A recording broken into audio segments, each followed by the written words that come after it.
숫자도 못 읽는 양반이 뭘 안다고. 강남의 한 투자회사에서 70대 청소부 할아버지를 향해 던져진 이 모욕적인 말이 다음 날 200억 원이라는 엄청난 수익과 함께 완전히 뒤바뀌게 되는데요. 과연 이 할아버지의 정체는 무엇일까요? 그리고 왜 이런 놀라운 일이 벌어지게 된 걸까요? 이 영상이 재미있으셨다면 구독과 좋아요 부탁드리고 끝까지 보시면 정말 놀라운 반전이 기다리고 있으니까 꼭 끝까지 봐주세요. 그럼 이제 그 놀라운 이야기 속으로 들어가 보겠습니다. 숫자도 못 읽는 양반이 뭘 안다고. 강남 테헤란로 JS 인베스트먼트 사무실에서 김태현 펀드 매니저가 새로 온 청소부 할아버지를 향해 소리쳤습니다. 서울 명문대 출신의 MBA까지 마친 김태현은 최근 연 30% 수익률로 회사 에이스가 된 인물이었죠. 박정수 할아버지는 70대 초반으로 보이는 구부정한 허리에 낡은 작업복을 입고 묵묵히 걸레질을 하고 있었습니다. 새벽 5시에 일어나 지하철을 갈아타며 출근하는 일상이 벌써 한 달째였어요. 할아버지, 여기는 복잡한 곳이니까 그냥 화장실 청소나 하세요. 김태현이 비아냥거리자 주변 젊은 매니저들이 키득거렸습니다. 저런 분이 우리가 하는 일을 이해할 리가 없죠. 초등학교도 제대로 안 나오셨을 텐데요. 할아버지는 아무 말 없이 고개를 끄덕이며 다른 곳으로 향했습니다. 하지만 그 뒷모습에서 어떤 쓸쓸함이 느껴졌어요. 할아버지, 혹시 주식이 뭔지 아세요? 김태현이 장난스럽게 소리쳤습니다. 잘 모르겠습니다. 할아버지의 작은 목소리에 젊은이들은 더욱 웃었습니다. 봐요, 역시 모르시네요. 요즘 세상이 얼마나 복잡한데 그런 분들이 무슨 경제를 알겠어요. 박정수 할아버지는 월 150만 원의 월급으로 작은 원룸에서 혼자 살고 있었습니다. 아침에는 편의점 삼각김밥 하나, 점심에는 1,000원짜리 라면으로 끼니를 때우는 것이 일상이었어요. 저녁이 되어 모든 직원이 퇴근한 후에도 할아버지는 홀로 남아 사무실 구석구석을 정성스럽게 청소했습니다. 낡은 운동화가 삐걱거리며 내는 소리만이 적막한 사무실에 울려 퍼졌어요. 화려한 컴퓨터 모니터들 앞을 지나가며 할아버지는 가끔 잠시 멈춰 서곤 했습니다. 복잡해 보이는 숫자들과 그래프들을 물끄러미 바라보는 할아버지의 눈빛에는 어떤 안타까움이 스쳐 지나갔어요. 젊은 친구들이 참 힘들겠구만. 할아버지는 작은 한숨을 쉬며 다시 걸레질을 계속했습니다. 아무도 모르게 흘린 그 한숨 속에는 단순한 동정 이상의 무언가가 담겨 있었지만 그 의미를 아는 사람은 아무도 없었어요. 며칠이 지나면서 박정수 할아버지의 일상이 조금씩 드러났습니다. 매일 새벽 5시에 일어나 냉수로 세수하고 편의점에서 산 삼각김밥 하나로 아침을 때우는 것이 그의 하루 시작이었어요. 지하철 2번을 갈아타며 출근하는 할아버지의 모습은 다른 승객들 사이에서도 유독 초라해 보였습니다. 낡은 가방 하나 달랑 메고 때가 묻은 운동화를 신은 채 조용히 구석에 서 있는 모습이 안타까웠어요. 회사에 도착하면 할아버지는 누구보다 일찍 청소를 시작했습니다. 화장실 변기 하나하나까지 꼼꼼히 닦고 사무실 바닥도 구석구석 걸레질했어요. 다른 청소 용역 직원들이 대충 하고 넘어가는 부분까지 정성스럽게 처리하는 모습이 인상적이었습니다. 할아버지는 참 성실하시네요. 가끔 일찍 출근하는 직원들이 할아버지의 성실함에 감탄하곤 했어요. 하지만 김태현과 젊은 펀드 매니저들 앞에서는 여전히 무시받는 존재였죠. 점심시간이 되면 할아버지는 구내식당에 가지 않고 혼자 작은 컵라면을 끓여 먹었습니다. 1,000원짜리 라면에 가져온 김치 몇 조각이 전부였어요. 다른 직원들이 10,000원이 넘는 점심을 먹는 동안 할아버지는 구석진 곳에서 조용히 라면을 후루룩 드셨습니다. 어느 날 오후 새로 입사한 인턴 직원이 실수로 중요한 서류에 커피를 쏟는 일이 있었어요. 아, 어떡하죠? 이거 내일까지 제출해야 하는 건데. 인턴 직원이 울먹이고 있을 때 박정수 할아버지가 조용히 다가왔습니다. 괜찮아요. 이런 건 말리면 돼요. 할아버지는 자신이 가지고 있던 낡은 수건으로 정성스럽게 서류를 닦아주었어요. 그리고 선풍기 바람에 하나하나 말려서 다시 정리해 주었습니다. 할아버지, 정말 고맙습니다. 인턴 직원이 눈물을 글썽이며 감사 인사를 했지만 할아버지는 그저 따뜻한 미소만 지어 보였어요. 젊은 사람들이 실수할 수도 있는 거지. 괜찮아요. 그런 할아버지의 모습을 본 다른 직원들은 감동했지만 김태연 무리는 여전히 냉소적이었습니다. 쓸데없는 일에 시간 낭비하네. 청소나 열심히 하지. 저녁이 되어 모든 사람이 퇴근한 후 할아버지는 오늘도 홀로 남아 마지막 청소를 했습니다. 그런데 이상한 일이 있었어요. 할아버지가 컴퓨터 화면들을 닦으며 가끔씩 그 안의 숫자들을 유심히 보는 것이었습니다. 복잡한 차트와 그래프들을 보는 할아버지의 눈빛에는 단순한 호기심 이상의 무언가가 담겨 있었어요. 마치 그 숫자들의 의미를 정확히 알고 있는 것처럼 보였거든요. 하지만 할아버지는 곧 고개를 저으며 다시 청소에 집중했습니다. 그 모습을 보는 이는 아무도 없었지만 할아버지의 마음속에는 복잡한 감정이 교차하고 있었어요. 집으로 돌아가는 지하철 안에서 할아버지는 창밖을 바라보며 깊은 생각에 잠겼습니다. 오늘 하루도 무사히 지나갔지만 마음 한편으로는 알 수 없는 걱정이 스며들고 있었어요. 일주일이 지나면서 김태연의 할아버지에 대한 무시는 더욱 노골적이 되었습니다. 마침 그날은 회사의 중요한 고객들이 방문하는 날이었어요. 할아버지, 오늘은 VIP 고객들이 오시니까 잘 보이지 않는 곳에 계세요. 김태연이 명령하듯 말했습니다. 그리고 혹시라도 고객분들 앞에서는 절대 나타나지 마세요. 회사 이미지에 안 좋거든요. 박정수 할아버지는 조용히 고개를 끄덕이며 구석진 곳으로 향했습니다. 하지만 김태연은 여기서 멈추지 않았어요. 사실 이런 분들이 왜 우리 회사에 있는지 모르겠어요. 숫자도 못 읽는 양반이 여기서 뭘 한다고. 동료 매니저들이 웃으며 맞장구 쳤습니다. 김 매니저님 말씀이 맞네요. 요즘 세상에 초등학교도 제대로 안 나온 분이 우리가 하는 일을 이해할 리가 없죠. 맞아요. 우리는 하루에 수십억씩 움직이는 일을 하는데 저런 분들은 1,000원짜리 라면도 아까워 하시잖아요. 그들의 대화를 들은 다른 직원들은 불편해했지만 아무도 나서서 말리지는 못했어요. 김태연이 회사에서 가장 성과가 좋은 직원이었거든요.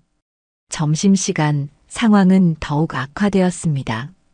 고객 접대를 마친 김태연이 동료들과 함께 구내식당에 왔는데 마침 박정수 할아버지가 구석에서 컵라면을 드시고 있었어요. 어우, 냄새나네. 저런 걸 여기서 먹으면 어떡해요. 김태연이 일부러 큰 소리로 말했습니다. 할아버지, 저런 냄새 나는 건 밖에서 드세요. 여기는 직원 식당이거든요. 박정수 할아버지는 아무 말 없이 라면을 들고 일어났습니다. 그런 할아버지를 보며 김태연은 더욱 신이 났어요. 봐요, 말도 못 알아듣네. 이런 분들이 현대 사회에 적응할 수 있을까요? 그때 한 선배 직원이 참지 못하고 입을 열었습니다. 김 매니저, 너무 심한 거 아닌가요? 할아버지도 우리와 같은 직원인데. 선배님도 참 순진하시네요. 저런 분들이 우리와 같은 수준이라고 생각하세요? 우리는 명문대 나와서 글로벌 금융시장을 다루는 전문가라고요. 김태연의 목소리는 점점 더 오만해졌습니다. 할아버지 같은 분들은 평생 우리가 하루에 버는 돈도 못 벌어요.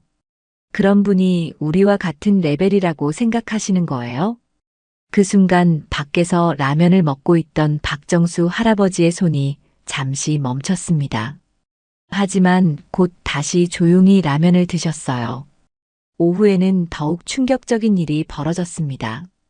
김태현이 할아버지 앞에서 일부러 휴지를 바닥에 떨어뜨리는 것이었어요.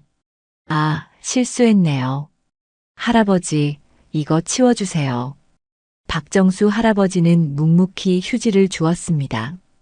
그런데 김태현은 또 다른 휴지를 떨어뜨렸어요. 또 떨어뜨렸네. 이것도 부탁드려요. 이런 일이 3번이나 반복되자 다른 직원들도 눈살을 찌푸렸습니다.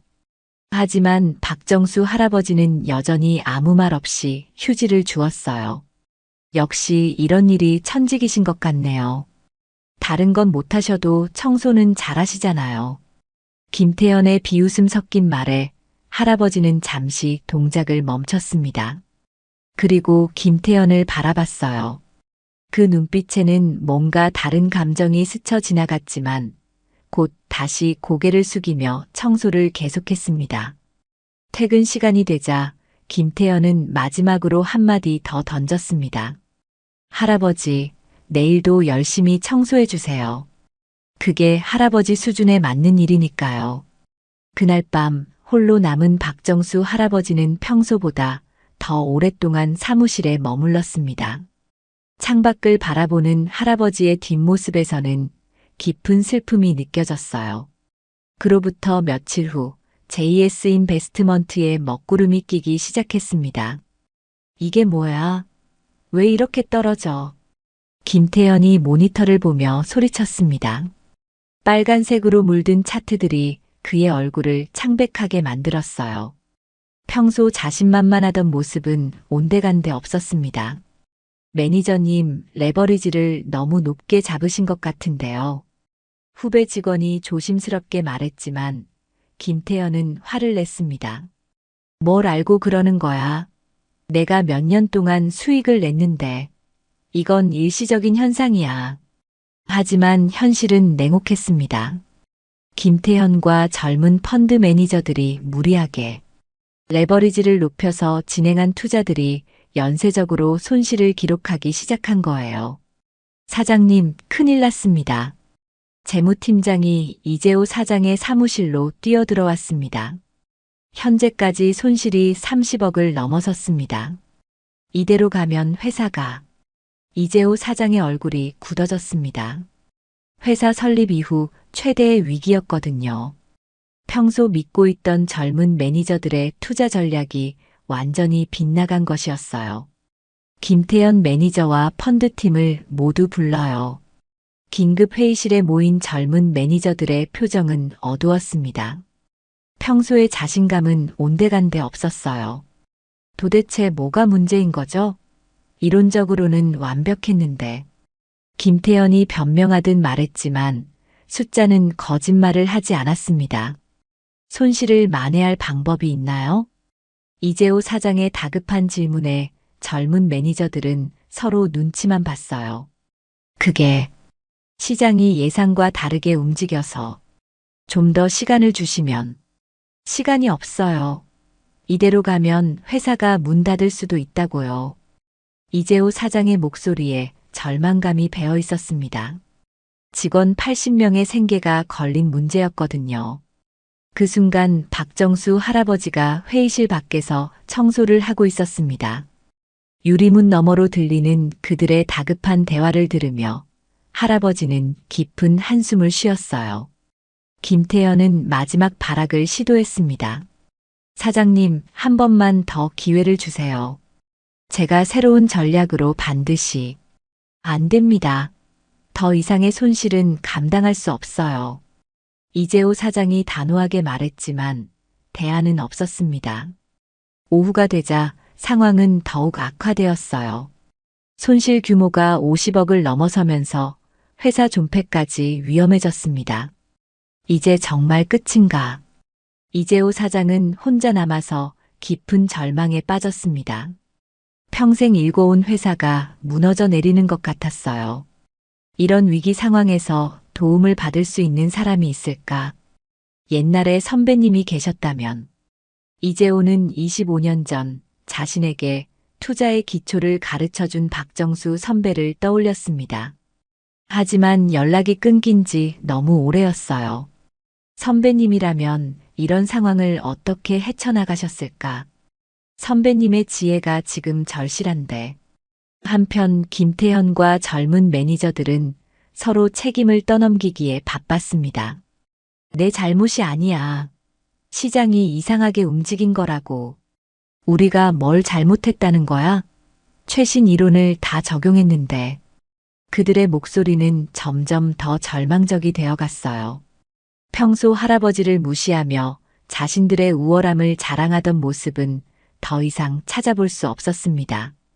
바로 그때 회의실 밖에서 청소하던 박정수 할아버지가 이 모든 상황을 지켜보고 있었습니다. 할아버지의 마음도 복잡했어요. 사랑하는 제자가 위기에 처한 상황에서 언제까지 침묵하고 있을 수는 없었거든요. 할아버지는 잠시 걸레질을 멈추고 깊은 생각에 잠겼습니다. 결단의 시간이 다가오고 있었어요. 다음 날 아침 상황은 더욱 절망적이었습니다. 손실 규모가 60억을 넘어서면서 JS 인베스트먼트는 정말로 문을 닫을 위기에 처했어요. 이제 정말 끝이네요. 김태현이 힘없이 중얼거렸습니다. 평소의 오만함은 온데간데 없었어요. 이재호 사장은 마지막 회의를 소집했습니다. 여러분, 솔직히 말씀드리면 더 이상 방법이 없습니다. 이대로 가면 회사 문을 닫아야 할 수도. 바로 그 순간이었습니다. 사장님, 제가 한번 해보겠습니다. 회의실 문이 열리며 박정수 할아버지가 들어왔어요. 모든 사람들이 깜짝 놀라며 할아버지를 쳐다봤습니다. 할아버지, 여긴 중요한 회의 중인데요. 김태현이 짜증스럽게 말했지만 할아버지는 조용히 이재호 사장 앞으로 걸어갔습니다. 재호야. 그 한마디에 이재호 사장의 몸이 굳어졌어요. 그 목소리, 그 말투가 너무나 익숙했거든요. 25년 전의 기억이 순간적으로 되살아났습니다. 혹시 할아버지는 조용히 미소 지으며 고개를 끄덕였습니다. 25년 만이구나, 재호야. 선배님, 정말 선배님이세요. 이재호 사장이 벌떡 일어나며 소리쳤어요. 회의실 안의 모든 사람들이 상황을 이해하지 못하고 어리둥절해했습니다. 잠깐, 뭔 소리예요? 청소부 할아버지가 사장님을 왜? 김태현이 황당해하며 말했지만 이재호 사장의 반응은 진짜였어요. 선배님, 정말 선배님이시네요. 그런데 어떻게 이런 곳에서? 이야기는 나중에 하고 지금은 급한 불부터 꺼야겠구나. 박정수 할아버지는 김태현의 컴퓨터 앞에 앉았습니다. 잠깐요. 할아버지가 뭘 한다는 거예요? 컴퓨터도 못 다룰 텐데. 김태현이 말렸지만 이재호 사장이 그를 제지했어요. 조용히 해. 이분은 나의 스승님이야. 할아버지의 손이 키보드 위에서 빠르게 움직이기 시작했습니다. 복잡한 차트들을 순식간에 분석하고 포트폴리오를 재조정하기 시작했어요. 이 종목은 즉시 정리하고 여기서 숏 커버링. 이건 롱 포지션으로 전환. 할아버지의 손끝에서 마법 같은 일이 벌어졌습니다. 불과 30분 만에 하락세가 멈추기 시작했거든요. 이게 어떻게 가능한 거죠? 김태현이 믿을 수 없다는 표정으로 모니터를 쳐다봤습니다. 자신이 며칠 동안 해결하지 못한 문제를 할아버지가 순식간에 정리하고 있었어요. 1시간 후 더욱 놀라운 일이 벌어졌어요. 손실을 만회하는 것을 넘어서서 오히려 큰 수익을 기록하기 시작한 거예요. 선배님, 이건 정말. 이재호 사장이 떨리는 목소리로 말했습니다. 점심시간이 되자 결과는 더욱 충격적이었어요. 반나절 만에 80억 원의 수익을 기록한 거예요. 어제까지의 손실을 완전히 만회하고도 남는 수익이었습니다. 도대체 어떻게 된 거예요? 김태현이 아직도 상황을 받아들이지 못하고 있을 때 이재호 사장이 눈물을 글썽이며 설명했습니다. 이분은 박정수 선배님이야. 내가 25년 전 사회초년생일 때 투자의 모든 것을 가르쳐 주신 분이지. 하지만 청소부잖아요. 겉모습만 보고 판단하면 안 된다고 늘 말씀드렸는데 이분은 진짜 고수세요. 오후가 되자 수익은 더욱 늘어났습니다. 하루 만에 200억 원의 수익을 기록한 거예요. 박정수 할아버지는 조용히 자리에서 일어났습니다. 이 정도면 당분간은 괜찮을 거야. 선배님, 25년 동안 정말 찾고 있었습니다. 이재호 사장의 목소리가 떨렸어요. 그동안 어디 계셨던 거예요? 왜 연락도 안 하시고? 할아버지는 따뜻한 미소를 지었습니다. 재호야, 내가 잘 크는 걸 지켜보고 있었어. 자랑스럽더구나. 그 순간 회의실 안은 깊은 감동으로 가득 찼습니다. 25년 만에 재회, 그리고 회사를 구해낸 기적 같은 하루였어요. 그날 저녁, 이재호 사장은 박정수 할아버지를 저녁 식사에 초대했습니다. 선배님, 정말 오랜만이네요. 그런데 지금 어디 사세요? 응, 용산구에 살고 있어. 할아버지의 대답에 이재호는 고개를 끄덕였어요. 아마 작은 원룸이나 고시원에서 힘들게 지내고 계실 거라고 생각했거든요. 선배님, 죄송하지만 제 차로 모셔다 드릴게요. 어디로 가면 되죠? 용산구 한남동 타워팰리스. 네, 타워팰리스 근처. 잠깐, 뭐라고 하셨죠? 이재호 사장이 깜짝 놀라며 되물었습니다. 타워팰리스 1층이야. 1층이요? 혹시 타워팰리스 펜트하우스를 말씀하시는 건가요? 할아버지는 조용히 미소 지었습니다. 그런 셈이지. 차 안에서 이재호 사장은 계속 당황했어요. 타워팰리스 펜트하우스라면 수십억 원을 호가하는 최고급 주거지였거든요. 선배님, 정말 그곳에 사세요? 응, 10년째 살고 있어. 타워팰리스에 도착했을 때 이재호 사장의 충격은 더욱 커졌습니다. 박정수 할아버지가 당당히 펜트하우스 전용 엘리베이터에 카드키를 대는 모습을 본 거예요. 선배님, 이게 정말. 엘리베이터가 59층 펜트하우스에 멈췄을 때 이재호 사장은 말문이 막혔습니다. 문이 열리자 눈앞에 펼쳐진 광경은 상상을 초월했어요. 한강이 한눈에 내려다 보이는 거대한 거실, 수억 원짜리 그림들, 그리고 최고급 가구들로 꾸며진 공간이었습니다. 어서 들어와, 재호야. 할아버지는 작업복을 벗고 편안한 캐시미어 니트를 입었어요. 그 모습은 낮에 봤던 초라한 청소부와는 완전히 다른 사람 같았습니다. 선배님, 이 모든 게, 내가 투자로 번 거야. 지금 총 자산이 한 500억 정도 되나? 이재호 사장은 의자에 털썩 주저앉았어요. 500억이라는 숫자가 믿어지지 않았거든요. 그럼 왜 청소부 일을? 재미있더라고.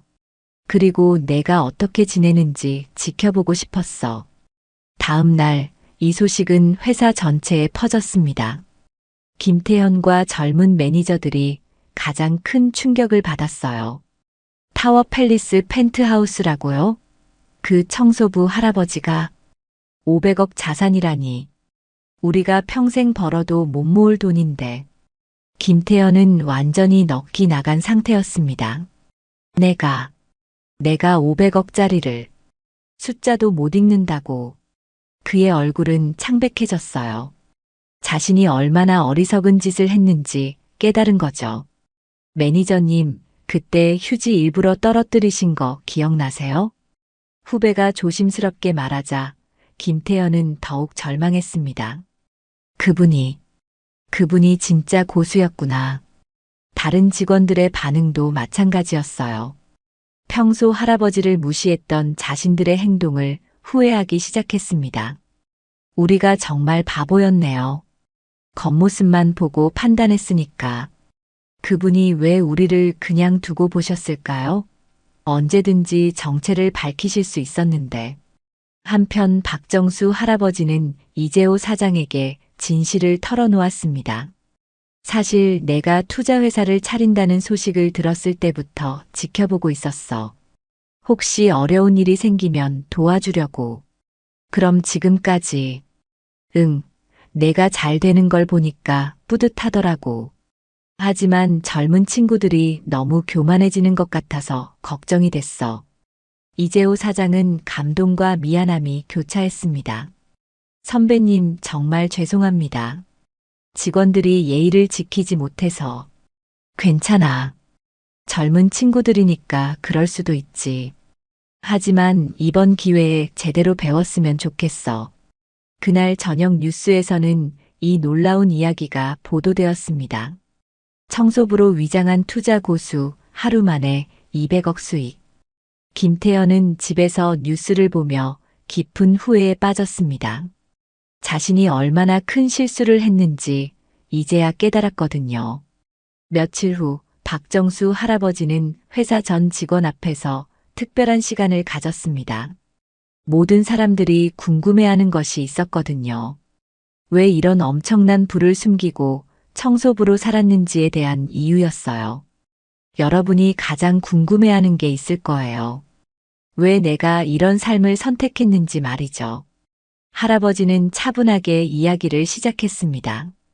사실 나도 젊었을 때는 여러분과 다르지 않았어요. 돈을 벌기 시작하면서 점점 교만해지고 다른 사람들을 무시하게 되더라고요.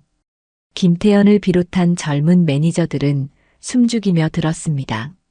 30년 전 내가 처음 큰 돈을 벌었을 때의 일이에요. 당시 나는 연 50% 수익률을 기록하며 업계에서 유명해졌죠. 그런데 그때부터 문제가 시작됐어요. 할아버지의 목소리에 깊은 회한이 담겨 있었어요. 돈이 많아지니까 사람들이 달라 보이더라고요. 가난한 사람들이 무능해 보이고 학력이 낮은 사람들이 무시스러워 보였어요. 마치 지금 여러분이 나를 보던 시선처럼 말이죠. 김태현의 얼굴이 붉어졌습니다. 그러던 어느 날 큰 사고가 났어요.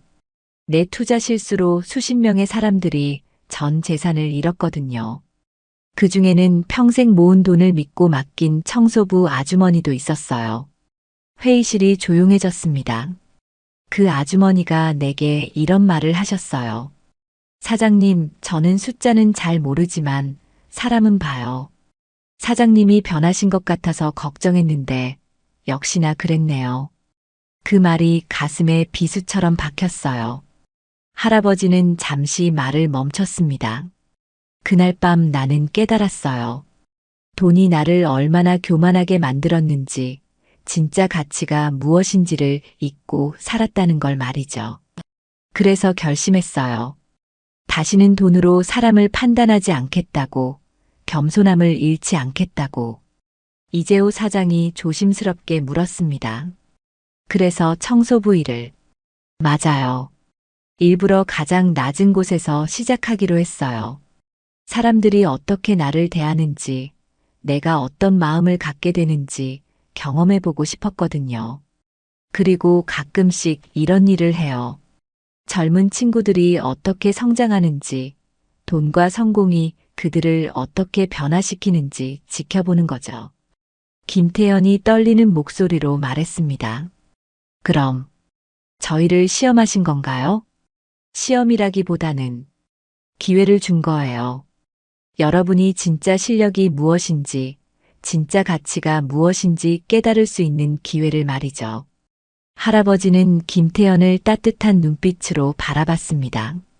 김태현 씨, 당신은 분명 실력이 있어요.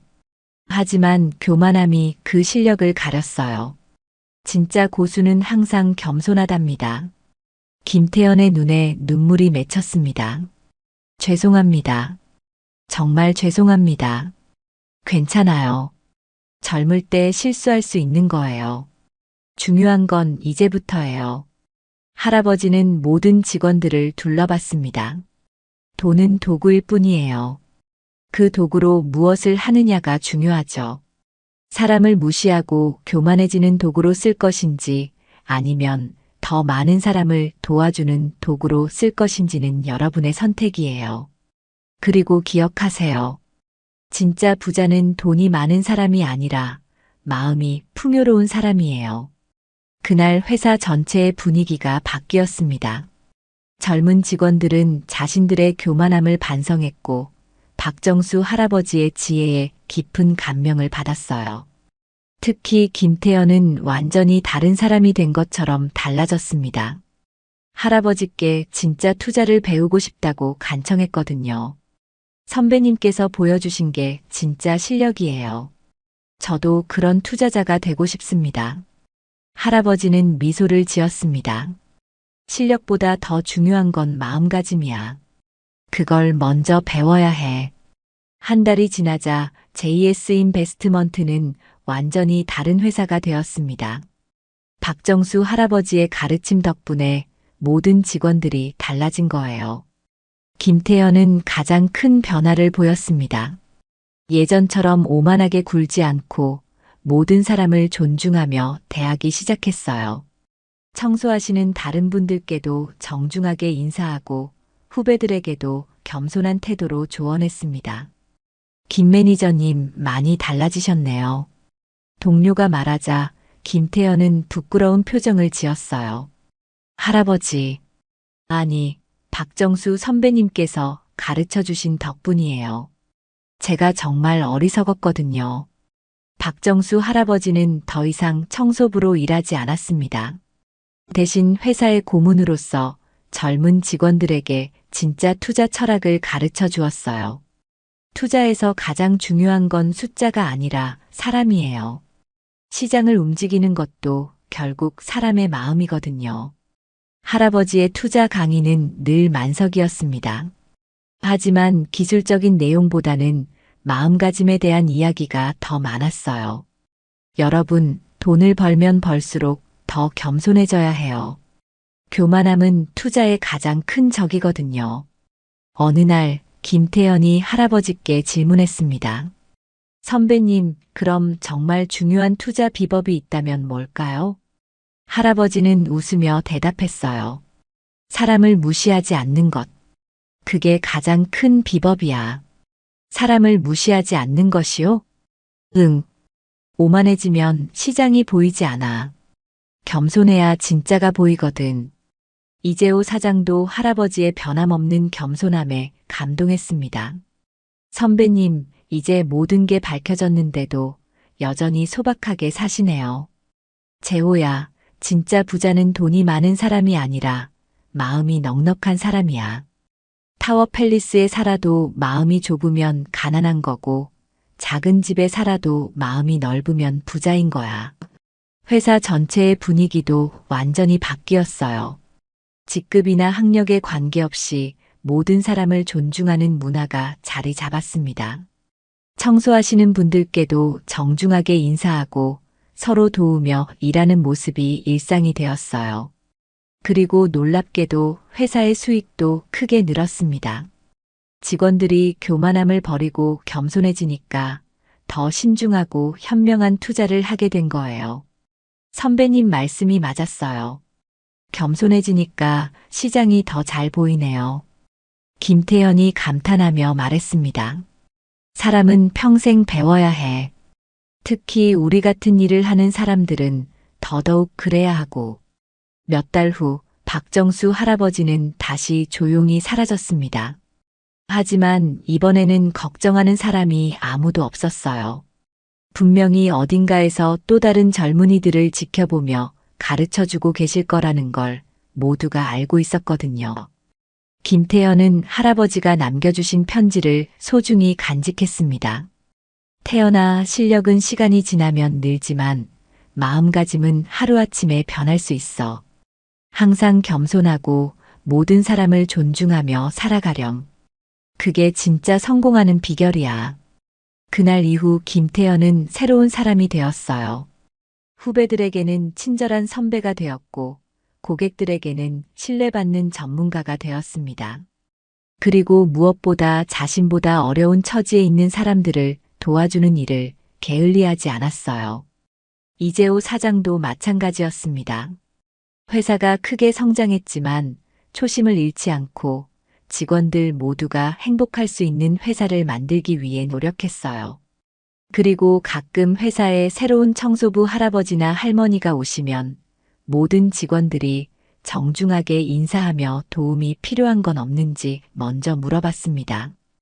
혹시 그분들 중에 또 다른 박정수 할아버지가 계실지도 모르니까요. 여러분은 사람을 만날 때 무엇을 먼저 보시나요? 겉모습일까요? 아니면 그 사람의 진짜 모습일까요? 여러분, 안녕하세요. 오늘은 정말 특별한 번외편을 준비했습니다. 지난 영상에서 많은 분들이 궁금해하셨죠. 도대체 박정수 할아버지와 이재호 사장은 어떻게 만나게 된 걸까요? 그리고 25년 전에 무슨 일이 있었던 걸까요? 오늘 그 모든 비밀이 밝혀집니다. 1999년 IMF 외환위기로 온 나라가 어려웠던 그때 지방대학을 나온 25살 청년 이재호가 서울의 작은 증권회사에 신입사원으로 들어갔습니다. 하지만 그를 기다리고 있던 건 따뜻한 환영이 아니라 차가운 현실이었어요. 지방대 출신이 뭘 안다고 여기 왔어? 그 청년이 어떻게 오늘날 수십억 원의 투자회사 사장이 될 수 있었을까요? 그리고 그 뒤에 숨겨진 박정수 할아버지의 놀라운 이야기는 무엇일까요? 이 영상이 마음에 드신다면 구독과 좋아요 부탁드리고 정말 감동적인 이야기니까 끝까지 봐주세요. 그럼 이제 25년 전 그날로 시간여행을 떠나보겠습니다. 1999년 3월 서울 을지로에 위치한 한국투자증권 을지로 지점. IMF 외환위기의 여파로 온 나라가 어려웠던 그 시절 25살 청년 이재호가 이곳에 신입사원으로 첫 출근했습니다. 안녕하세요. 오늘부터 근무하게 된 이재호입니다. 환한 미소를 지으며 인사하는 이재호의 모습은 정말 순수해 보였어요.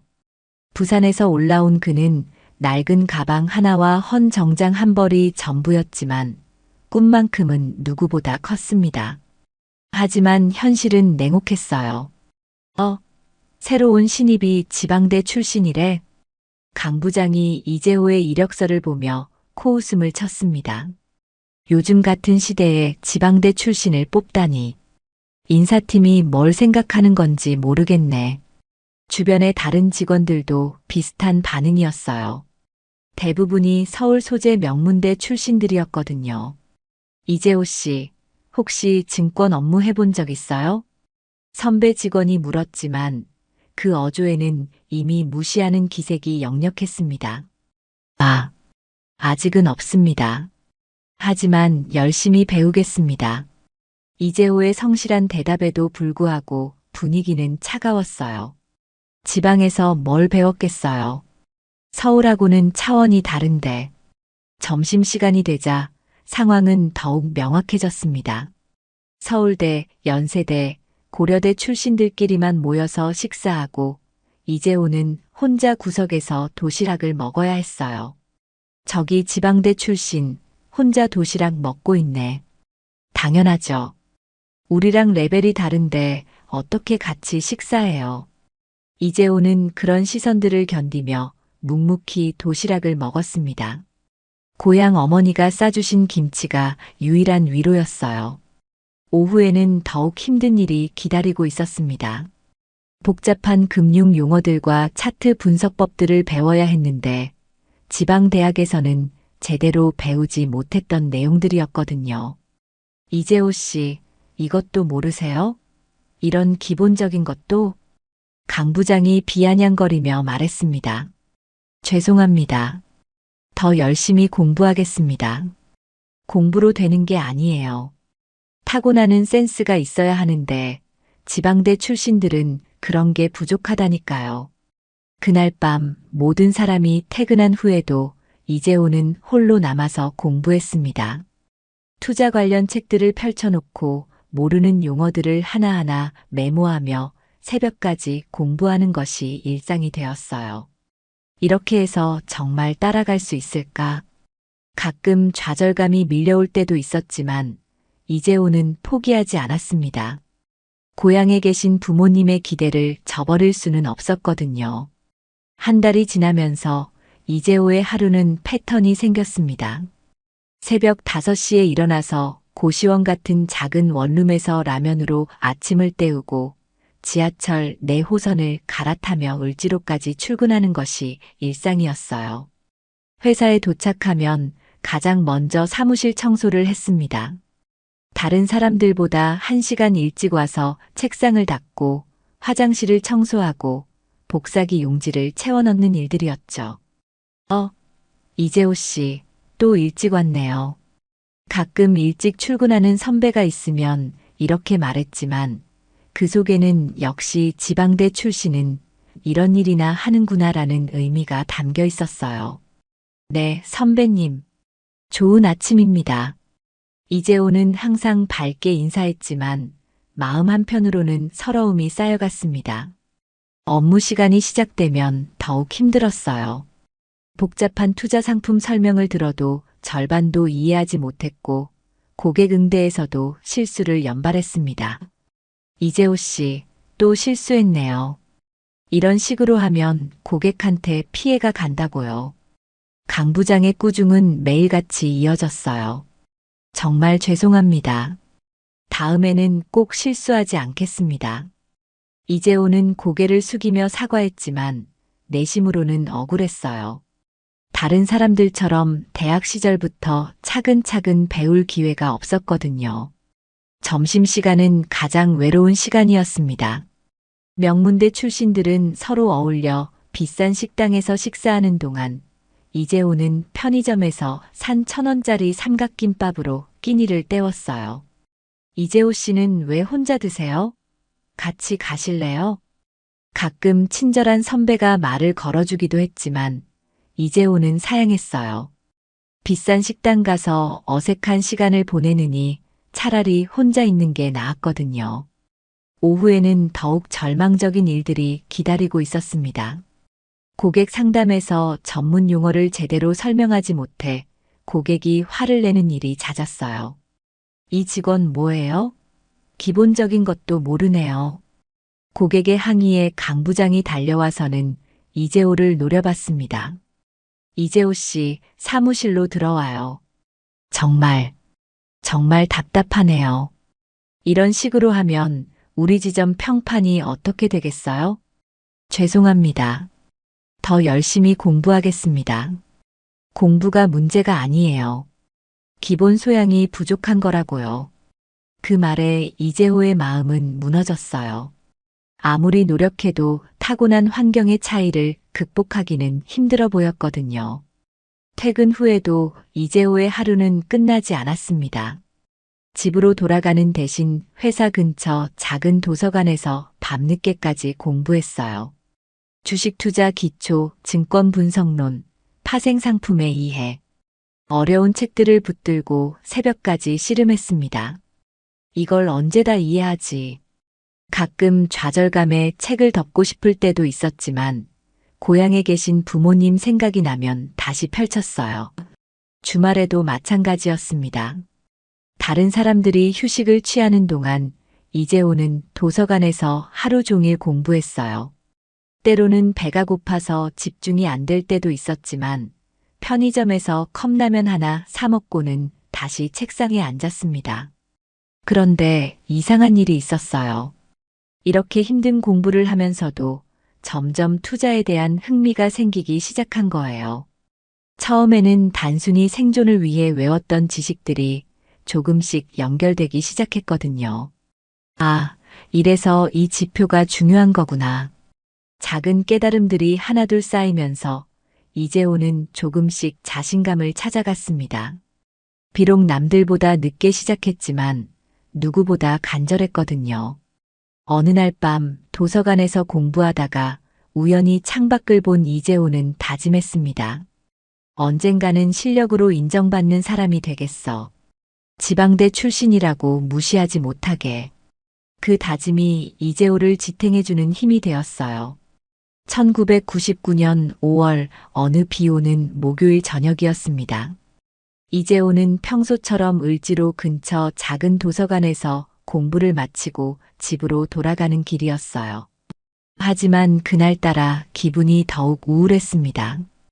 오후에 또다시 고객 상담에서 실수를 해서 강 부장에게 혼이 났거든요. 정말 언제까지 이런 식으로 살아야 하나. 빗속을 걷던 이재호는 잠시 걸음을 멈췄습니다. 포기하고 싶은 마음이 굴뚝 같았어요. 그때 갑자기 비가 그쳤습니다. 고개를 들어보니 누군가 우산을 씌워준 거였어요. 젊은 친구가 왜 이렇게 우울한 표정을 하고 있나요? 돌아보니 40대 중반 정도로 보이는 남자분이 따뜻한 미소를 지으며 서 있었어요. 평범한 옷차림이었지만 어딘지 모르게 품격이 느껴지는 분이었습니다. 아, 감사합니다. 이재호가 당황하며 인사하자 그분이 자연스럽게 말을 걸었어요. 혹시 근처에 있는 증권회사에 다니시나요? 표정을 보니 일이 힘든 것 같은데. 어떻게 아셨어요? 아, 제가 투자 일을 좀 해서요. 그 표정 많이 봤거든요. 그분은 자신을 박정수라고 소개했습니다. 개인 투자자라고 했지만 왠지 모르게 평범한 개인 투자자 같지는 않았어요. 혹시 시간 되면 차 한잔 하면서 이야기해 볼까요? 젊은 친구가 너무 힘들어 보여서요. 이재호는 잠시 망설였지만 그분의 따뜻한 눈빛에 마음이 열렸습니다. 을지로 근처 작은 다방에 앉아서 박정수 씨는 이재호의 이야기를 들어주었어요. 지방대 출신이라고 무시받는 게 그렇게 힘드신가요? 네. 아무리 노력해도 따라잡을 수 없을 것 같아요. 다른 사람들은 대학 시절부터 차근차근 배웠는데 저는 아무것도 모르고 시작했거든요. 박정수 씨는 조용히 고개를 끄덕이며 들어주었습니다. 그런데 재미있는 건 지금 가장 성공한 투자자들 중에 오히려 늦게 시작한 사람들이 많아요. 정말요? 네. 왜냐하면 겸손하거든요. 처음부터 잘났다고 생각하는 사람들은 오히려 시장을 우습게 보다가 큰 코 다치는 경우가 많아요. 박정수 씨의 말에 이재호는 조금씩 위로를 받기 시작했어요. 그런데 재호 씨는 어떤 공부를 하고 계세요? 이재호는 자신이 밤마다 도서관에서 공부하는 이야기를 했습니다. 박정수 씨는 진지하게 들어주더니 고개를 끄덕였어요. 훌륭하네요. 그런데 혹시 차트 보는 법은 배우셨나요? 아직 잘 모르겠어요. 책으로만 봐서는 이해가 안 되더라고요. 그럼 제가 간단하게 알려드릴까요? 박정수 씨는 냅킨에 간단한 차트를 그려가며 설명하기 시작했습니다. 그런데 신기한 일이 벌어졌어요.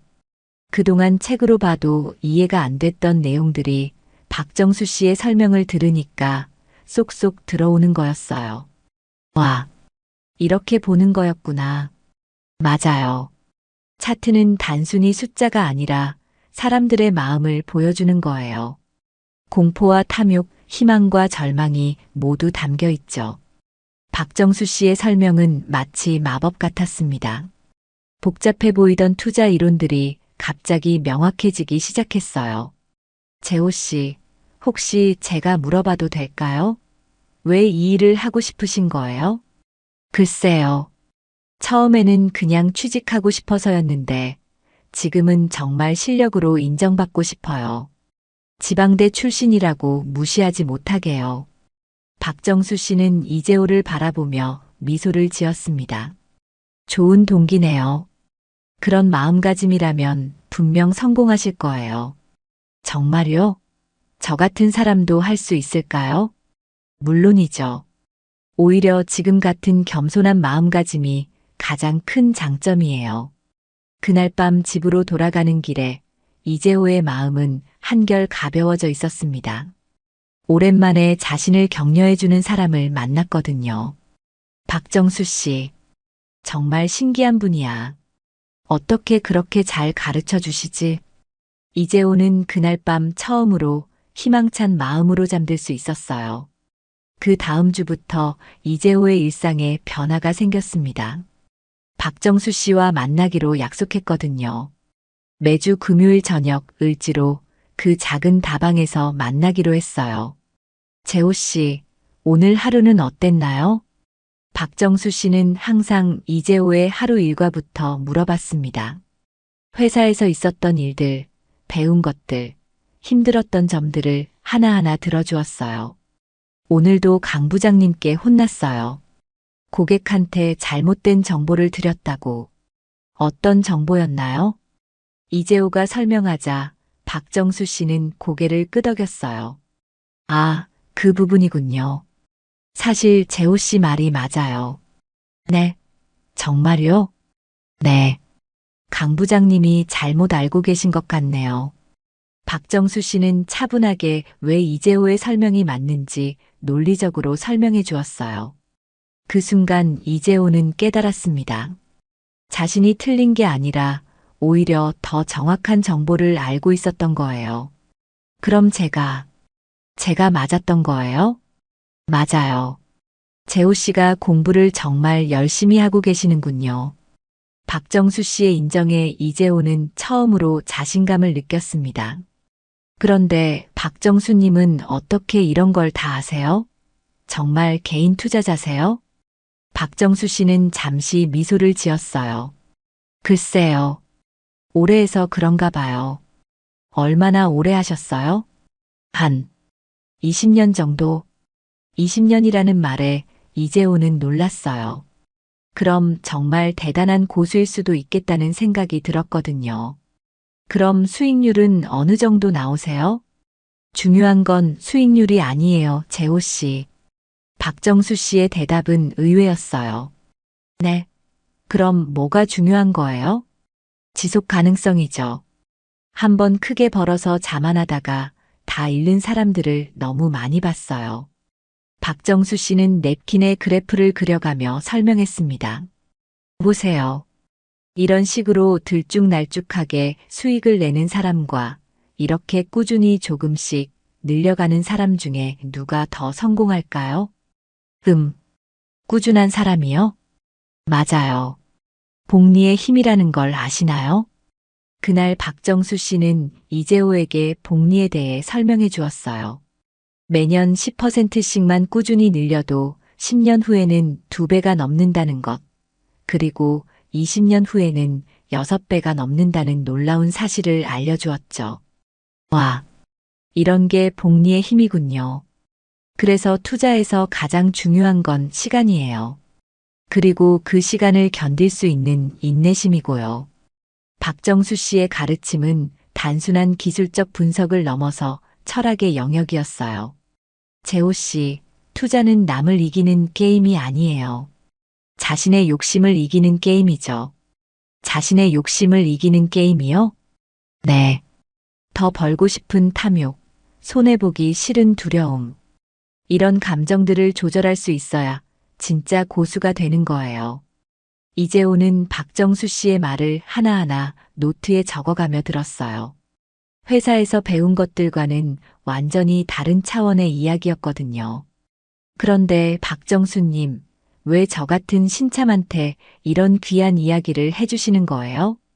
박정수 씨는 잠시 창밖을 바라봤어요. 재호 씨한테서 예전 제 모습이 보여서 그런가 봐요. 예전 모습이요? 네. 저도 처음엔 아무것도 모르는 신참이었거든요. 그때 저한테 도움을 준 분이 계셨어요. 박정수 씨의 목소리에 그리움이 묻어났어요. 그분이 저한테 해주신 말씀이 있어요. 가르침은 대를 이어 전해지는 거다. 내가 받은 만큼 다른 사람에게도 나눠줘야 한다고요. 이재호는 가슴이 뭉클해졌어요. 그럼 자신도 언젠가는 다른 누군가를 도와줄 수 있게 될까요? 재호 씨도 언젠가는 누군가의 스승이 될 거예요. 그때까지 꾸준히 공부하세요. 그날 밤 집으로 돌아가는 길에 이재호는 박정수 씨의 말을 되새겼습니다. 언젠가 누군가의 스승이 될 거라. 그 말이 이재호에게는 꿈 같은 이야기로 들렸어요. 하지만 이상하게도 불가능해 보이지는 않았습니다. 2달이 지나자 박정수 씨의 가르침은 더욱 체계적이 되었습니다. 단순한 차트 보는 법을 넘어서 진짜 투자 철학을 전수하기 시작한 거예요. 재호 씨, 오늘은 조금 특별한 걸 가르쳐 드릴게요. 어느 금요일 저녁 박정수 씨가 작은 노트를 꺼내며 말했습니다. 이건 제가 15년 동안 정리한 투자 원칙들이에요. 노트를 펼쳐보니 빼곡하게 적힌 글씨들이 보였어요. 하지만 복잡한 공식이나 차트가 아니라 대부분 문장으로 된 원칙들이었습니다. 첫 번째 원칙, 절대 빌린 돈으로 투자하지 마라. 네, 레버리지 말씀이시죠? 맞아요. 하지만 단순히 레버리지 문제가 아니에요. 빌린 돈으로 투자하면 마음이 급해져요. 조급한 마음으로는 올바른 판단을 할 수 없죠. 박정수 씨의 설명은 늘 기술적인 면보다 심리적인 면에 집중되어 있었어요. 2번째 원칙, 모든 사람이 사라고 할 때 팔고 모든 사람이 팔라고 할 때 사라. 그거 워렌 버핏이 한 말 아닌가요? 맞아요. 하지만 실제로 실행하기는 정말 어려워요. 왜 그런지 아세요? 이재호는 고개를 갸우뚱했어요. 사람은 혼자 있을 때와 군중 속에 있을 때가 완전히 달라져요. 모든 사람이 사라고 하면 나만 안 사는 게 불안해지고, 모든 사람이 팔라고 하면 나만 안 파는 게 무서워지죠. 아, 그런 심리가 있군요. 그래서 투자자는 항상 외로워야 해요. 군중과 반대로 움직여야 하니까요. 박정수 씨는 계속해서 자신만의 투자 원칙들을 설명해 주었어요. 3번째 원칙, 이해하지 못하는 것에는 절대 투자하지 마라. 하지만 요즘 신기술들은 너무 복잡해서. 그럼 투자하지 마세요. 세상에는 이해할 수 있는 좋은 투자처가 얼마든지 있어요. 박정수 씨의 말에는 확신이 담겨 있었어요. 재호 씨, 투자에서 가장 위험한 건 FOMO예요. FOMO가 뭐예요? Fear of Missing Out. 놓칠까봐 두려워하는 마음이죠. 다른 사람들이 돈 번다고 해서 나도 뛰어들면 대부분 실패해요. 박정수 씨는 실제 사례들을 들어가며 설명했어요.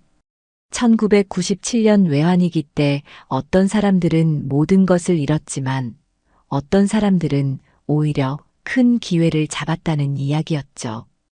위기는 항상 기회와 함께 와요.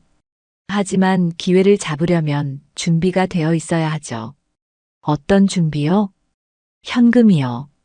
그리고 차분한 마음가짐. 박정수 씨는 자신의 노트에서 한 페이지를 찢어서 이재호에게 주었어요.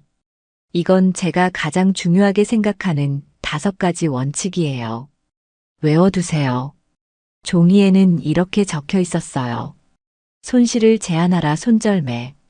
이익을 키워라, 익절 서두르지 말기. 분산 투자하라, 한 바구니에 모든 달걀을 담지 말기. 감정을 배제하라, 공포와 탐욕 조절. 꾸준히 공부하라, 시장은 항상 변한다. 박정수님, 이걸 다 지키기가 쉽지 않을 것 같은데요. 처음에는 어려워요. 하지만 연습하다 보면 습관이 돼요. 그날부터 박정수 씨는 이재호에게 실전 연습을 시켜주기 시작했어요. 가상의 돈으로 모의 투자를 하면서 원칙들을 하나씩 적용해 보는 거였죠. 재호 씨, 지금 이 종목이 10% 올랐는데 어떻게 하시겠어요? 익절할까요? 왜요? 이익이 나니까요. 하지만 상승 이유가 여전히 유효하다면요? 이런 식으로 박정수 씨는 이재호에게 매 순간 왜라는 질문을 던지며 스스로 판단할 수 있는 능력을 길러주었어요. 몇 주가 지나자 놀라운 일이 벌어졌습니다. 이재호가 회사에서 하는 업무의 질이 눈에 띄게 향상되기 시작한 거예요. 이재호 씨, 요즘 많이 늘었네요. 동료들이 하나둘 인정하기 시작했어요.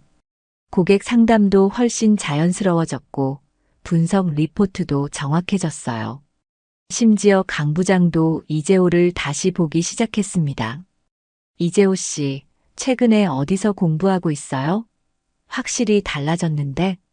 그냥 열심히 하고 있습니다. 이재호는 박정수 씨와의 만남을 비밀로 하고 있었어요. 왠지 혼자만 알고 있어야 할 것 같았거든요. 그날 저녁 박정수 씨에게 이 소식을 전하자 그분은 매우 기뻐했어요. 재호 씨가 이제 진짜 실력을 갖춰가는군요. 다 박정수님 덕분이에요. 아니에요. 재호 씨 본인이 노력한 결과죠. 저는 방향만 제시했을 뿐이에요. 1999년 8월 이재호에게 인생을 바꿀 기회가 찾아왔습니다. 회사에서 신입사원들을 대상으로 모의투자 대회를 개최한 거예요. 자, 여러분. 한 달간 가상의 1,000만 원으로 투자해서 가장 높은 수익률을 기록한 사람에게는 포상휴가와 상금을 드립니다. 강 부장이 대회 규칙을 설명할 때 다른 신입사원들은 자신만만해했어요. 이런 거야 뭐 당연히 서울대 출신들이 이기겠지. 맞아. 이재호 씨는 참가나 할 수 있을까? 하지만 이재호는 다르게 생각했어요. 지난 몇 달간 박정수 씨에게 배운 원칙들을 실전에서 써볼 기회라고 생각했거든요. 그날 저녁 박정수 씨에게 이 소식을 전했습니다. 박정수님, 회사에서 모의투자 대회를 해요. 어떻게 하면 좋을까요? 좋은 기회네요.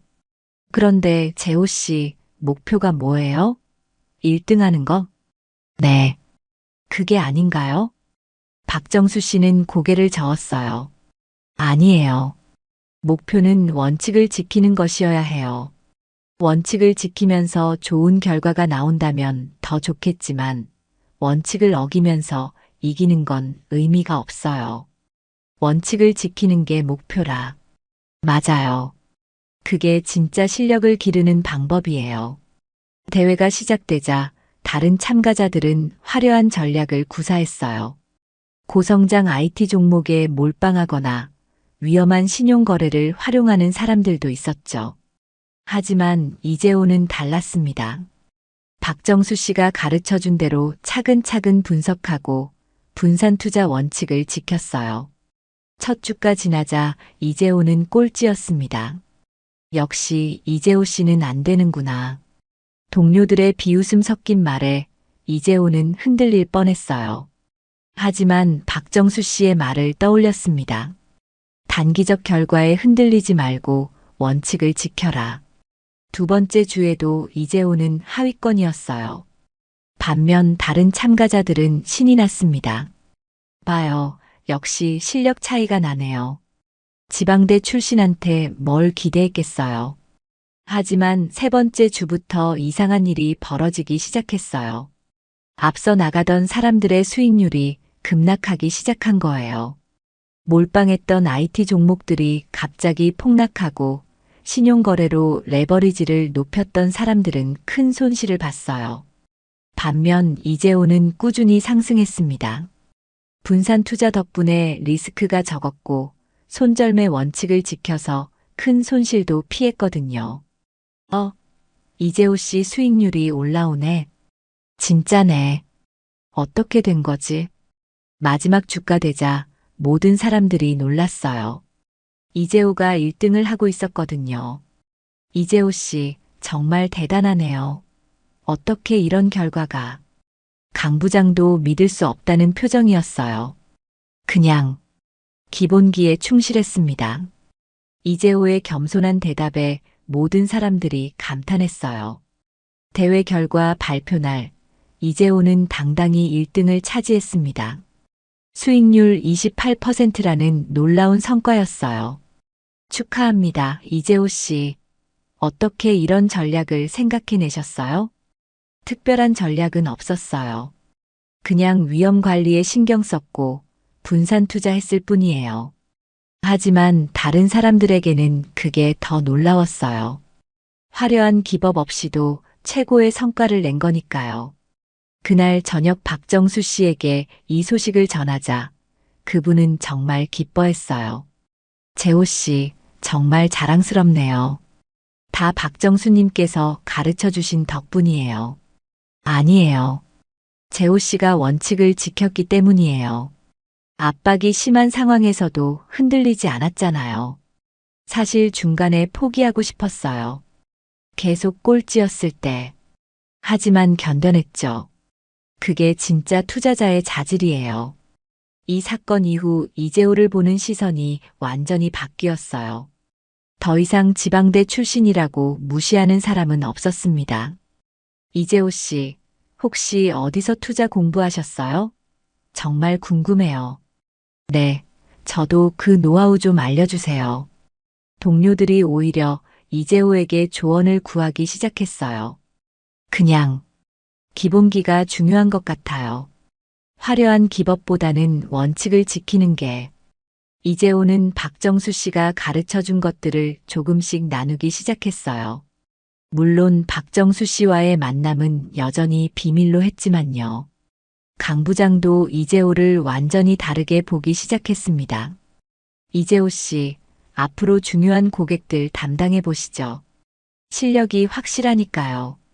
드디어 이재호는 인정받기 시작했어요. 지방대 출신이라는 편견을 실력으로 깨뜨린 거였죠. 그날 밤 이재호는 처음으로 자신감에 찬 마음으로 잠들 수 있었어요. 모의투자 대회에서 우승한 후 이재호의 인생은 완전히 달라졌습니다. 회사에서는 중요한 프로젝트를 맡기기 시작했고 동료들도 그를 진짜 전문가로 인정했어요. 하지만 정작 이재호는 더욱 겸손해졌습니다. 박정수 씨의 가르침을 떠올렸거든요. 재호 씨, 성공했을 때가 가장 위험해요. 교만해지기 쉽거든요. 어느 금요일 저녁, 평소처럼 만난 박정수 씨가 조금 진지한 표정으로 말했어요. 저는 괜찮아요. 아직 갈 길이 멀다는 걸 알고 있거든요. 좋은 마음가짐이네요. 그런데 재호 씨, 이제 제가 마지막으로 가르쳐 드릴 게 있어요. 마지막이요? 이재호는 놀랐어요. 아직 배울 게 너무 많은데 벌써 마지막이라니. 재호 씨가 이제 혼자서도 충분히 잘할 수 있을 것 같아서요. 박정수 씨는 가방에서 두꺼운 노트 한 권을 꺼냈어요. 이건 제가 지난 20년간 정리한 투자 일지예요. 이제 재호 씨에게 드릴게요. 이런 귀한 걸 저에게요? 네. 하지만 조건이 있어요. 박정수 씨의 표정이 더욱 진지해졌어요. 언젠가 재호 씨도 누군가를 가르치게 될 거예요. 그때 이 노트의 내용을 나눠주세요. 제가 누군가를 가르친다고요? 네. 분명히 그럴 날이 올 거예요. 박정수 씨는 확신에 찬 목소리로 말했어요. 재호 씨는 지금 겸손함을 알고 있어요. 실패의 아픔도 알고 무시당하는 서러움도 알죠. 그런 사람이야말로 진짜 스승이 될 수 있어요. 하지만 저는 아직 부족한 게 너무 많은데요. 그런 마음가짐이야말로 가장 큰 자격이에요. 박정수 씨는 노트를 넘기며 중요한 부분들을 설명해 주었어요. 여기 보세요. 이건 제가 가장 큰 실패를 했을 때 쓴 글이에요. 노트에는 이렇게 적혀 있었어요. 1987년 10월 나는 모든 것을 잃었다. 교만했기 때문이다. 시장을 무시했고 위험 관리를 소홀히 했다. 하지만 이 실패 덕분에 진짜 투자가 무엇인지 깨달았다. 돈을 벌기 위한 게임이 아니라 자신과의 싸움이라는 것을. 박정수 님도 이런 시간이 있으셨구나. 네. 그래서 재호 씨 같은 사람을 더 소중히 생각하는 거예요. 처음부터 겸손하게 시작하는 사람은 그런 실패를 피할 수 있거든요. 박정수 씨는 계속해서 노트의 내용들을 설명해 주었어요. 각 페이지마다 소중한 경험과 교훈들이 담겨 있었습니다. 그리고 재호 씨, 이것도 꼭 기억하세요. 박정수 씨가 노트 마지막 페이지를 펼쳤어요. 진짜 부자는 돈이 많은 사람이 아니라 마음이 풍요로운 사람이에요. 돈은 수단일 뿐이고 진짜 목적은 다른 사람을 도울 수 있는 능력을 갖는 거죠. 다른 사람을 돕는 능력. 네. 재호 씨가 지금 받고 있는 이 가르침도 언젠가는 다른 누군가에게 전해줘야 해요. 그게 진짜 투자의 수익이에요. 그날 밤 이재호는 박정수 씨의 말을 곰곰이 생각해 봤어요. 내가 정말 누군가를 가르칠 수 있을까? 언젠가는 박정수님처럼 될 수 있을까? 며칠 후 놀라운 일이 벌어졌습니다. 회사에 새로운 신입사원이 들어왔는데 그 친구도 지방대 출신이었어요. 그리고 예전 이재호처럼 무시받고 있었죠. 저기 새로운 신입, 또 지방대 출신이래. 요즘 인사팀이 뭘 생각하는 건지. 그 모습을 본 이재호는 가슴이 아팠어요. 불과 몇 달 전에 자신의 모습이었거든요. 점심시간에 이재호는 그 신입사원에게 다가갔습니다. 안녕하세요. 저는 이재호라고 해요. 아, 안녕하세요. 김민수입니다. 김민수는 움츠러든 모습이었어요. 아마 많이 위축되어 있을 거예요. 혹시 시간 되시면 점심 같이 드실래요? 정말요? 괜찮을까요? 물론이죠. 그날부터 이재호는 김민수를 도와주기 시작했어요. 박정수 씨가 자신에게 해준 것처럼 말이죠. 며칠 후 박정수 씨에게 이 이야기를 했습니다. 박정수님, 저도 이제 누군가를 돕고 있어요. 그래요? 어떤 기분이에요? 신기해요. 제가 받은 것을 나눠주니까 오히려 더 많이 배우는 것 같아요. 박정수 씨는 환한 미소를 지었어요. 그거예요. 그게 바로 진짜 성장이에요. 가르치면서 더 많이 배우게 되는 거죠. 이제야 박정수님 말씀을 이해하겠어요. 재호 씨, 언젠가는 큰 회사를 운영하게 될 거예요. 그때도 지금 같은 마음을 잃지 마세요. 큰 회사를 운영한다고요? 네. 분명히 그럴 거예요. 그리고 그때 많은 젊은 사람들을 가르치게 될 거고요. 박정수 씨의 예언 같은 말에 이재호는 믿어지지 않았지만 왠지 불가능해 보이지는 않았어요.